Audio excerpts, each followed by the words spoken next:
Good morning. This morning I am going to read you another classic book, part of it anyway, this time by the author Enid Blyton, and it is The Magic Faraway Tree.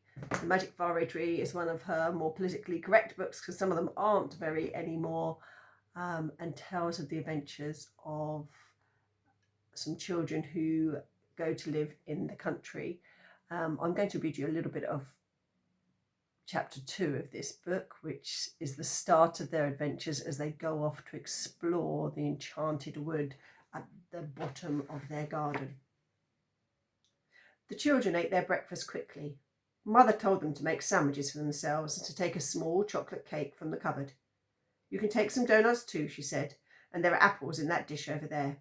When you come home, I'll bake some potatoes in the oven and you can eat them with butter and cheese." "Oh, Mother, we will be hungry," said Joe at once. "Let's hurry up with the sandwiches. We want to start off as soon as possible." "Now be home by 6 or I shall worry," said Mother. "Look after your cousin, Joe." "Yes, I will," promised Joe. At last everything was ready. Joe packed the food into a leather bag and slung it over his shoulder. Then the four of them set off to the enchanted wood. It didn't take them long to get there. A narrow ditch was between the lane and the wood. "You've got to jump over the ditch, Rick," said Joe. They all jumped over. Rick stood still when he was in the wood. "What a strange noise the leaves of the trees make," he said.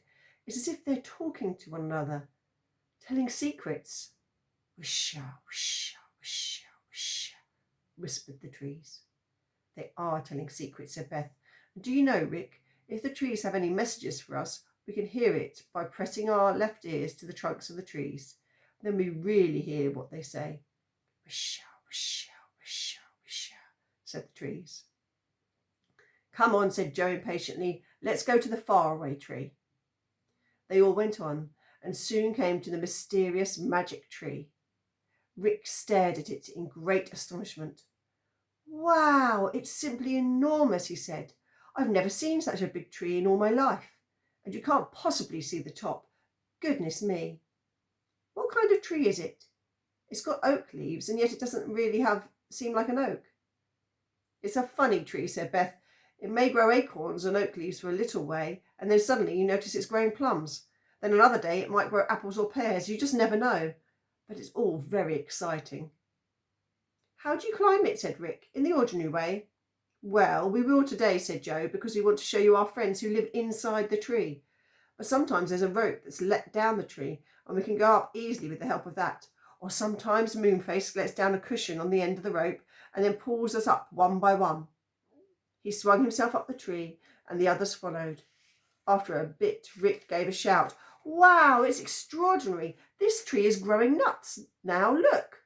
Sure enough it was. Rick picked some and cracked them. They were hazelnuts, ripe and sweet. Everyone had some and enjoyed them. Now, when they all got up very high indeed, Rick was most surprised to see a little window in the trunk of the faraway tree. "Goodness, does somebody live just here?" he called to the others. "Look, there's a window here. I'm going to peep in." "You better not," shouted Joe. "The angry pixie lives there, and he hates people peeping in." But Joe felt so curious they just had to peep in. The angry pixie was at home. He was filling his kettle with water when he looked up and saw Rick's surprised face at his window. Nothing made the pixie more angry than to see people looking at him. He rushed to the window and at once flung it open.